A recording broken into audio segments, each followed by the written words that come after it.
Ganga versus मंगा।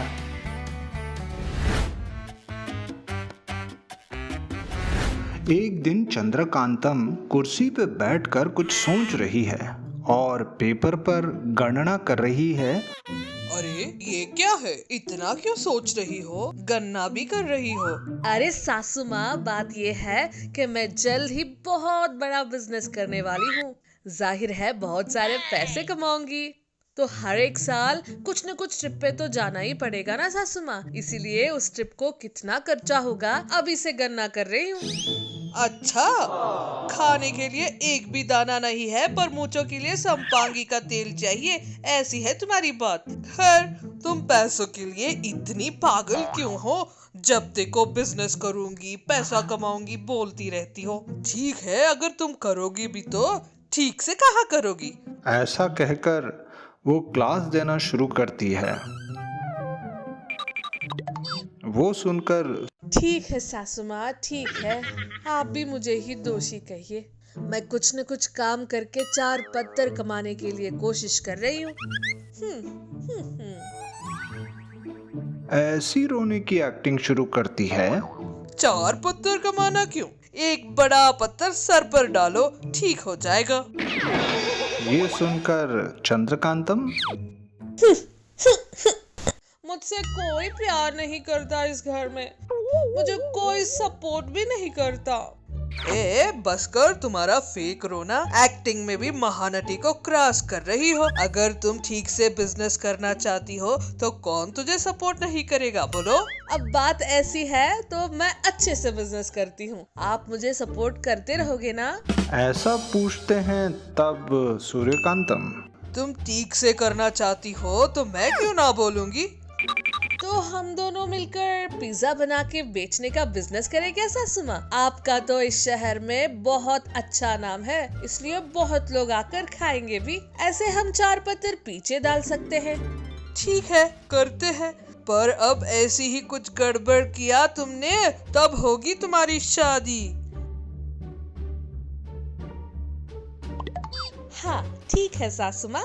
ऐसे बोलकर सूर्यकांतम और चंद्रकांतम दोनों मिलकर एक पिज्जा सेंटर खोलते हैं। उसको सूर्यकांतम चंद्रकांतम पिज्जा सेंटर नाम रखते हैं। सूर्यकांतम नाम देखकर उन पर विश्वास रखते हुए बहुत सारे लोग आकर वो पिज्जा खाते हैं। सूर्यकांतम बहुत लाभ न आने पर भी उसे क्वालिटी पिज्जा बनाकर बेचती है। इसलिए चंद्रकांतम बहुत लाभ न आने के कारण सोचकर बहुत दुख होती है। देखो बेटी, मैं मेरी चाची की बेटी की शादी में जा रही हूँ। 1 हफ्ते तक नहीं रहूंगी, तब तक ये पूरा बिजनेस तुम ही संभालोगी। कुछ गड़बड़ मत करना बेटा, ठीक है ना? एक बात याद रखो, अगर हम अच्छी क्वालिटी देंगे तो लोग हमारे बिजनेस को ऊंचा करेंगे, ठीक है ना? ऐसा कहकर वो चली जाती है।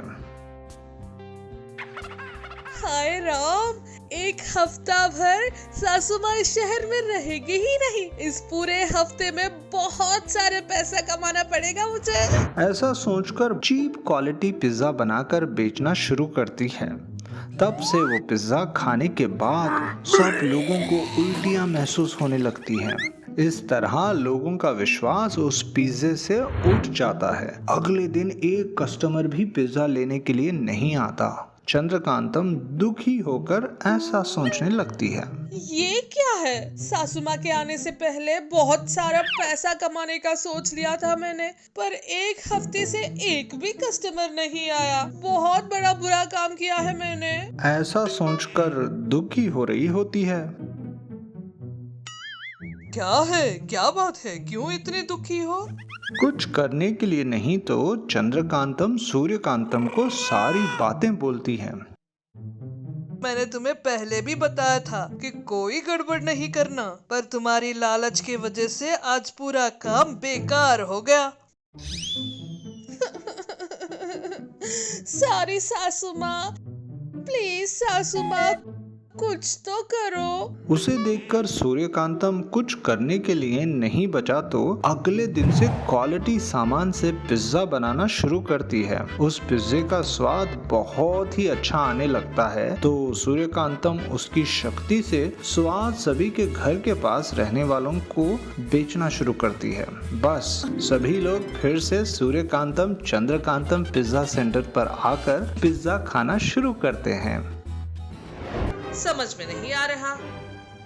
दुखी मत हो, मछली है तो कांटे होंगे ही, जीवन है तो दुख होंगे ही, है ना?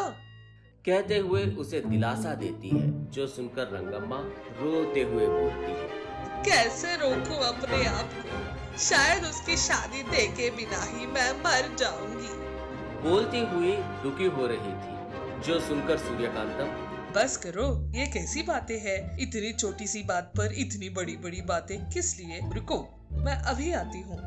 बोलकर अपने कमरे में जाती है।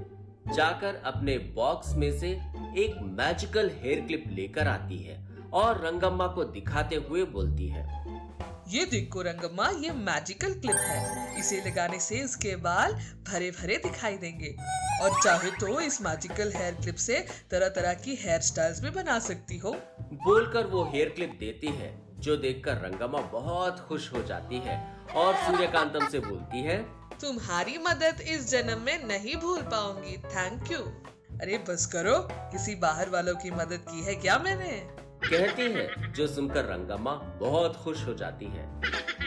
सूर्यकांतम, कल उसे लड़के वाले देखने आ रहे हैं। तुम होगी तो मुझे थोड़ी हिम्मत मिलेगी। मैं नहीं आऊंगी तो कैसे चलेगा? तुम चिंता मत करो, मैं पक्का आऊंगी। कहती है, जो सुनकर, काम होते ही तुरंत तुम्हारे मैजिकल हेयर क्लिप का हो तो तुम्हें वापस कर दूंगी। मैंने क्या वापस मांगा तुमसे? जब इसे तुम्हारा पूरा काम खत्म हो जाए तब लौटा देना। ठीक है, फिर चलती हूँ, फिर मिलूंगी। कल आना मत भूल जाना। बोलकर जा रही थी, उतने में ही चंद्रकांतम दिखाई देती है। चंद्रकांतम को देखकर रंगम्मा, कैसी हो चंद्रकांता, ठीक हो ना? प्यार से पूछती है, जो सुनकर चंद्रकांतम मन में ऐसा सोचती है, सासू माँ की ये दोस्त मुझसे अच्छे से बात करती है। ये रंगम्मा ही बहुत अच्छी है। मैं ठीक हूँ आंटी, आप कैसे हो? हाँ ठीक हूँ बेटी। कल मेरी बेटी को देखने के लिए लड़के वाले आ रहे हैं, तुम भी आना। जरूर आंटी, जरूर आऊंगी। इस तरह रंगम्मा उस मैजिकल हेयर क्लिप को लेकर अपने घर आ जाती है। अगले दिन सूर्यकांतम और चंद्रकांतम दोनों रंगम्मा के घर जाने के लिए तैयार हो रहे थे। चंद्रकांतम तैयार हो रही थी, जो देखकर सूर्यकांतम, तुम कहाँ जा रही हो? आप जहाँ जा रहे हो मैं भी वहाँ जा रही हूँ। अरे बिना बुलाए किसी के घर नहीं जाना चाहिए। मुझे भी रंगम्मा आंटी ने बुलाया है, फिर भी मेरे आने पर आपको क्या प्रॉब्लम है? शादी में जाते समय बिल्ली को साथ ले जाने के जैसा है। सासू माँ का छिड़ाना मस्त बढ़ गया है। मन में बड़बड़ा रही थी। तब सूर्यकांतम, क्यों, मन में क्या बड़बड़ा रही हो? कुछ नहीं सासू माँ, चलो सासू माँ चलते हैं। तब दोनों मिलकर रंगम्मा के घर जाते हैं। वहाँ पर सभी अपने अपने काम में लगे हुए थे। रंगम्मा अपनी बेटी को मैजिकल हेयर क्लिप लगाकर अच्छे से बना रही थी।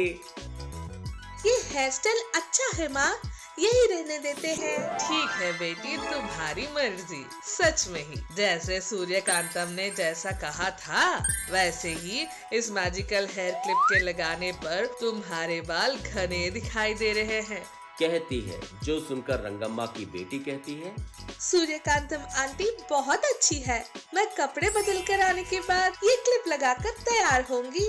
कहती है, जो सुनकर रंगम्मा भी ठीक है कहती है। ये सब दरवाजे के पीछे से चंद्रकांतम सुन रही थी। इसका मतलब सासू माँ ने इसे मैजिकल हेयर क्लिप दिया है, फिर भी ये बेवकूफ उसका क्या करेंगे? वही अगर ये मेरे पास होगा तो मस्त पैसे कमा सकती हूँ। किसी भी तरह मैजिकल हेयर क्लिप को चुराना होगा। मन में सोचकर धीरे से उस मैजिकल हेयर क्लिप को चुरा लेती है और उसकी जगह पर नॉर्मल हेयर क्लिप रखकर वहाँ से चली जाती है। थोड़ी देर के बाद वहाँ पर रंगम्मा की बेटी कपड़े बदल कर आती है। आकर उस मैजिकल हेयर क्लिप को लगाती है, पर वो पहले के जैसा काम न कर पाने पर वो मैजिकल हेयर क्लिप नहीं है। उसे समझ में आ जाता है, तुरंत रंगम्मा को बुलाकर बताती है। क्या है ये? अचानक से मैजिकल हेयर क्लिप का गायब हो जाना क्या है? लड़की वाले थोड़ी देर में पहुंचते होंगे। अब अगर उन लोगों ने तुम्हें ऐसा देख लिया तो? कहते हुए दुखी हो रही थी, जो देखकर चंद्रकांतम को बहुत दया आती है। इतने में वो ऐसा सोचती है, बेचारी आंटी बहुत दुखी हो रही है। सच में ये अकेली ही मुझसे अच्छे से बात करती है। ऐसी आंटी को दुख में देख नहीं पा रही हूँ। मन में सोचकर रंगम्मा के पास जाकर, क्या हुआ आंटी, किस लिए इतना दुखी हो? तुम्हारी सास का दिया मैजिकल हेयर क्लिप खो गया है। अब क्या करूं, कुछ समझ में नहीं आ रहा। आप फिक्र मत करिए, मेरे पास वैसा ही एक और है। बोलकर अपने पास से मैजिकल हेयर क्लिप निकाल कर लगाती है, जिससे फिर से रंगम्मा की बेटी के बाल घने दिखाई देने लगते हैं। इस तरह उसकी फिर से अच्छे से हेयर स्टाइल बनाकर चंद्रकांतम उसे तैयार करती है, जो देखकर रंगम्मा, धन्यवाद बेटी, भगवान की तरह आकर तुमने उसका जीवन बचा लिया। बस करिए आंटी, मेरी छोटी बहन के लिए इतना भी नहीं करूँगी क्या? कहती है। उतने में वहाँ पर सूर्यकांतम आती है। तब रंगम्मा सूर्यकांतम को पूरी बात बताती है, जो सुनकर सूर्यकांतम खुद में ऐसा सोच रही थी। मेरी बहू डुबाने वाली है, पर किसी की मदद करने वाली नहीं। ठीक है, एक बार सच में क्या हुआ पता करती हूँ। मन में सोचकर अपने मैजिकल पावर से सब कुछ पता करती है और मन में सोचती है, अच्छा, पहले चुराने का सोचकर उसके बाद उनकी ही मदद की। बाप रे, मेरी बहू भी दयावान है। मन में सोचते हुए खुश हो रही थी।